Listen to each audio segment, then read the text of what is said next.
बिस्मिल्लाहिर्रहमानिर्रहीम। नाज़रीन अस्सलाम वालेकुम, मैं हूँ इमरान वसीम। नाज़रीन, आज 2 नवंबर है, दिन है इतवार का और साल 2025।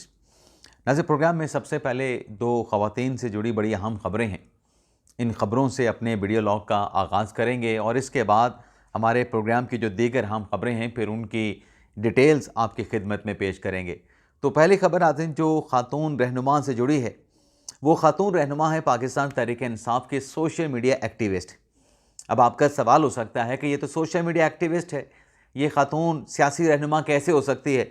अब सोशल मीडिया पे जिस काम पे खौला चौधरी ने पाकिस्तान तहरीक-ए-इंसाफ़ के सोशल मीडिया के इन्फ्लुएंसर को, सोशल मीडिया के जंगजुओं को जिस काम पे लगा रखा है, तो उनकी तो खौला चौधरी रहनुमा ही है ना।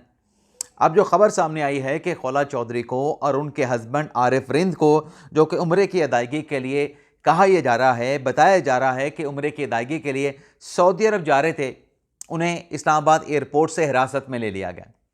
अब नाज़रीन फर्दर डेवलपमेंट ये हुई है कि जो दोनों पे इल्ज़ाम है NCCI का कि रियासत के ख़िलाफ़ ट्वीट्स की हैं खौला चौधरी ने, आरिफ रिंद की अहलिया ने, तो उस पर उनके खिलाफ मुकदमा दर्ज किया गया है। और जब नाज़रीन प्रोग्राम रिकॉर्ड कर रहा हूँ, खौला चौधरी साहबा को और उनके हस्बैंड को अदालत में रावलपिंडी कोर्ट में पेश करके उनके जिस्मानी रिमांड की इस्तदा की जा रही है। तो एक तो नाज़रीन ये डेवलपमेंट हुई है। दूसरी नाज़रीन जो ख़ातून रहनुमा से मुतल्लिक़ ख़बर है, वो ख़बर नाज़रीन मरीम नवाज़ से मुतल्लिक़। अब मरीम नवाज़ से मुतल्लिक़ ख़बर नाज़रीन ये है कि जो इलेक्शन कमीशन की जानिब से पंजाब को ऑर्डर किया गया था कि आप बल्दियाती इंतखाबात नहीं करवा रहे, इलेक्शन कमीशन ने पंजाब हुकूमत पे एम्फेसाइज़ किया कि भाई ये जो गैर जिम्मेदारी या जो बल्दियाती इंतखाबात में ताख़ीर हो रही है, इस पर मज़ीद ताख़ीर, मज़ीद किसी किस्म का कंप्रोमाइज़ नहीं हो सकता। तो इलेक्शन कमीशन ने 4 माह में पंजाब को जो हल्का बंदियाँ हैं, डिलिमिटेशन है, उसको मुकम्मल करने का हुक्म दिया था, जिस पर पंजाब हुकूमत इलेक्शन कमीशन के सामने गई, वहाँ पे जाके मोहलत मांग ली। लेकिन नाज़रीन जो कानून पास हुआ, पंजाब से लोकल गवर्नमेंट बनाने के लिए जो कानून पास हुआ, लोकल बॉडीज़ एक्ट 2025, उससे मुतल्लिक़ नाज़रीन ख़बर ये सामने आई है कि पाकिस्तान तहरीक-ए-इंसाफ़ ने फ़ैसला किया है कि ये जो लोकल बॉडी का कानून है, लोकल गवर्नमेंट का जो नया लॉ पंजाब असम्बली से पास करवाया गया है, इसे पाकिस्तान तहरीक-ए-इंसाफ़ अदलिया में यानी लाहौर हाई कोर्ट में चैलेंज करेगी। अब इसमें जो जवाब बताया जा रहा है, एक तो जवाब ये बताया जा रहा है कि ये जो कानून बना है लोकल बॉडी का, लोकल गवर्नमेंट का, इसमें जो इंतखाबात होने हैं वो गैर जमाती बुनियादों पर होने हैं। यानी तहरीक-ए-इंसाफ़ का मौक़िफ़ ये है कि ये इलेक्शन जमाती बुनियादों पर होना चाहिए, ये इलेक्शन गैर जमाती बुनियादों पर नहीं होना चाहिए।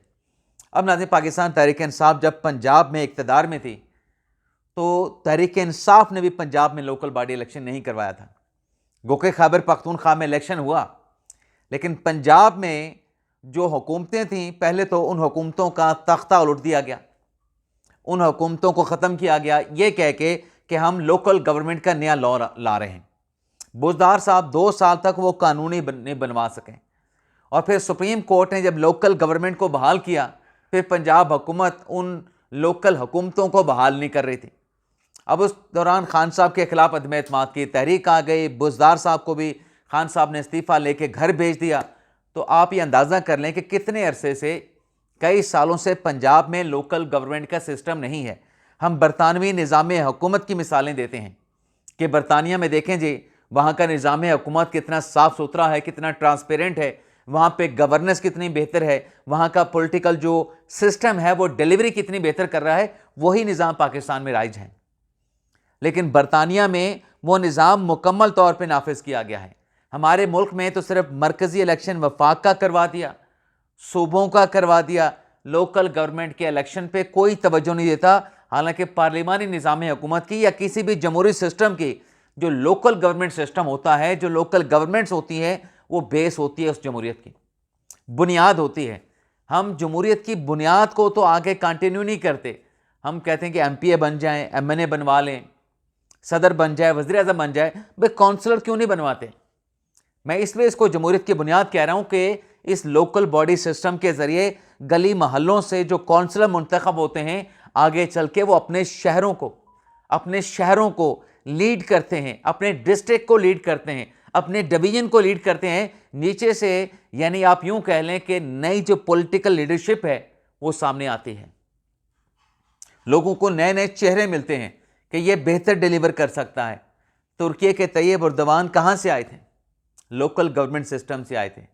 बाकी भी आप अमेरिका उठा के देख लें, आप बरतानिया उठा के देख लें, जिस मर्जी मगरबी मुल्क को निकाल के देख लें, वहाँ पे नीचे से लीडरशिप ऊपर आती है। इसलिए तो यहाँ पे शिकवा रहता है कि यहाँ पे ख़ानदानों की हुकूमत है। उसकी वजह यह है, माजरत के साथ मुझे कहना पड़ रहा है, और ये फैक्चुअल बात है, ये हकीकत है कि हमारे मुल्क में लोकल गवर्नमेंट सिस्टम को कभी पनपने नहीं दिया गया। अब मरियम नवाज साहबा जैसे कहते ये कानून जो उन्होंने पार्लियामेंट से पास करवाया है, अब तहरीक इंसाफ से इस बुनियाद पे इस कानून को चैलेंज करने जा रही है भी गैर जमाती बुनियादों पे इलेक्शन हो रहे हैं। भाई गैर जमाती बुनियादों पे छोड़ के चले जमाती बुनियादों पर भी हों। आपके पास तो तहरीक इंसाफ का भी जो इलेक्शन कमीशन का मंजूर शुदा जो बेसिक इंफ्रास्ट्रक्चर होता है, जो ढांचा होता है, तहरीक इंसाफ के पास तो वो है ही नहीं। जो इस बात का खदशा है ना कि गैर जमाती बुनियादों पर इलेक्शन हुए तो तहरीक इंसाफ में शमूलियत कैसे अख्तियार करेंगे? भाई अगर जमाती बुनियादों पर भी हो जाए तो आप उनको जमात के टिकट पर इलेक्शन लड़ने के लिए टिकट कैसे जारी करेंगे? आपका जो इंटर पार्टी इलेक्शन है वो अभी तक इलेक्शन कमीशन में पेंडिंग पड़ा है। तो तहरीक इंसाफ कह रही है कि हम मरियम नवाज का बनाया गया पंजाब का लोकल गवर्नमेंट का जो कानून है उससे पंजाब लाहौर हाई कोर्ट में चैलेंज करने जा रहे हैं। मुझे तो बाज़ाहिर ऐसा लगता है कि मकसद सिर्फ एक ही है कि लोकल गवर्नमेंट का क़याम अमल में ना हो सके, ना लाया जा सके। हालांकि इस इलेक्शन के ज़रिए जो पंजाब हुकूमत की पॉपुलैरिटी है वो भी चेक हो सकती है, और जो तहरीक इंसाफ का दावा है कि हमारी पॉपुलैरिटी पहले से बढ़ी है वो भी सामने आ जाएगी। तहरीक इंसाफ किसी और जमात के प्लेटफॉर्म से इलेक्शन लड़ सकती है। तहरीक इंसाफ नजरियाती से, तहरीक इंसाफ बल्लेबाज से, सुन्नी इत्तेहाद कौंसिल के प्लेटफॉर्म से लड़ सकती है, लेकिन उससे तहरीक इंसाफ की पॉपुलैरिटी का पता चल जाएगा। लेकिन बाज़ाहिर ऐसा लगता है कि ये दरख्वास्त दायर करके शायद तहरीक इंसाफ जो है वो लोकल गवर्नमेंट इलेक्शन से भाग रही है। अब नाज़रीन आ जाते हैं तहरीक इंसाफ से जुड़ी जो खबरें हैं।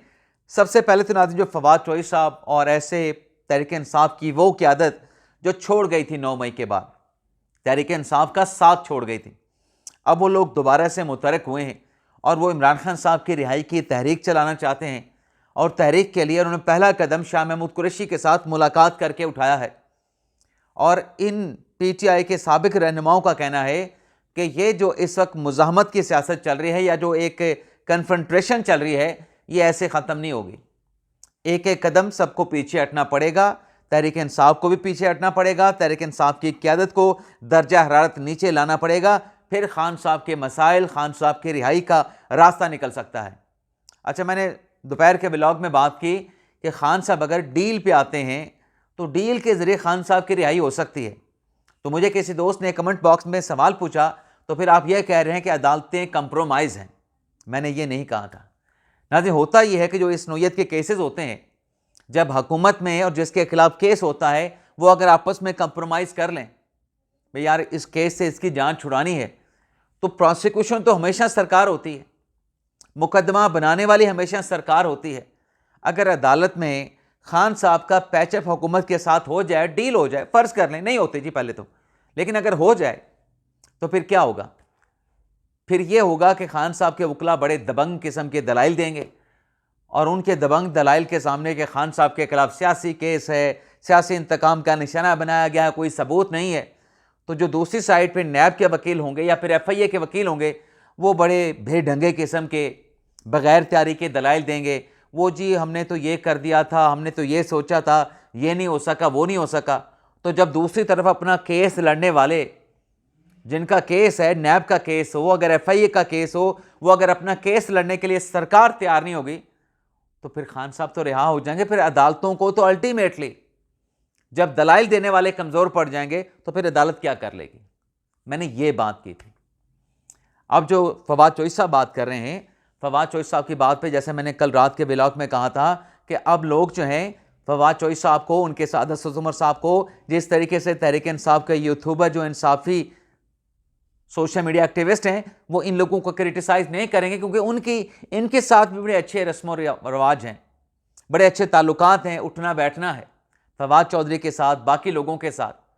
और अगर जो लोग इनको ये ताना देते हैं ना, जैसे शेख वकास अकरम साहब ने कहा कि हतमी फैसला तो बानी तहरीक इंसाफ इमरान खान का होगा कि इन लोगों को पार्टी में लेना है, इन लोगों को पार्टी में नहीं लेना, लेकिन चूंकि ये पार्टी छोड़ गए थे 9 मई के वक्त, तो लिहाजा ये गैर मुतलका हो चुके हैं।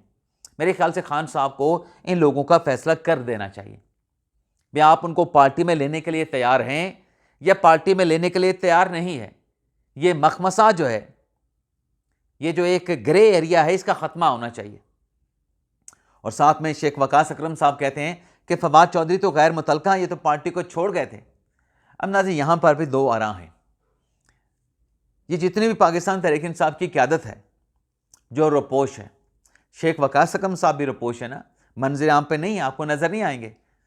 हमाद अदल साहब रोपोश हैं, मुराद शाही साहब मंजर आम से गायब हैं। ये अगर मंजर आम से गायब हैं, सामने आके पार्टी के लिए कोई खिदमात सरंजाम नहीं दे रहे, जैसे वो पंजाब के एक और भी हैं, वो लंबे से बालों वाले चौई साहब, सफ़ेद बालों वाले, जिनकी हाउसिंग सोसाइटी भी है, जिन्हें पहले पंजाब असम्बली में अपोजिशन लीडर बनाने का फैसला किया गया था, क्या ये रपोश होके मंजर आम से हट के तहरीक इंसाफ की खिदमत कर पा रहे हैं? नहीं कर पा रहे ना। मंजर आम से गायब है भाई, है ही नहीं, कहां पे है कोई पता नहीं। तहरीक इंसाफ को इनकी जरूरत है। और फिर कुछ लोग कहते हैं कि कंप्रोमाइज भी हो जाते हैं, एस्टैब्लिशमेंट के पेरोल पे भी आ जाते हैं, क्योंकि मौजूदा क़यादत से मुताल्लिक यही कहा जा रहा है कि एस्टैब्लिशमेंट की पेरोल पे।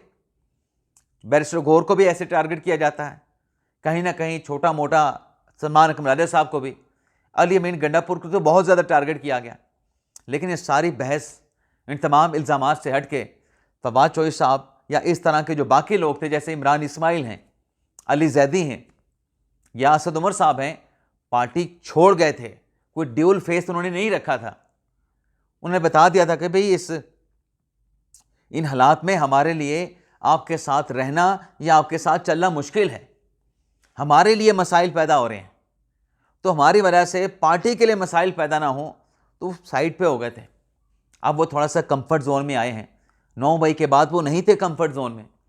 हर बंदे का लेवल जो है चीज़ों को डाइजेस्ट करने का, चीज़ों को ऑब्जर्व करने का, वो नहीं होता, वो नहीं कर पाए।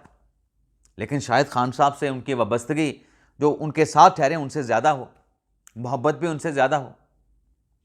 लेकिन जो मैं बात कर रहा हूँ कि आप ये देखें कि जो बात फवाद चौधरी साहब ने की कि मौजूदा क़यादत नाबालिग है और हमें खान साहब की तहरीक चलानी चाहिए और ख़ान साहब से मुलाकात करनी चाहिए, और जो असीर क़यादत है तहरीक इंसाफ की, वो खान साहब की रिहाई चाहती है, दर्जारात में कमी चाहती है, तो फवाद चौधरी साहब के इस धड़े की जो कोशिशें हैं खान साहब की रिहाई की तहरीक चलाने की, उस पर आप ये देखेंगे तहरीक इंसाफ की मौजूदा क़यादत में मिर्चें कैसे लगी हैं, मिर्चें लगी हैं और चीखें निकल आई हैं।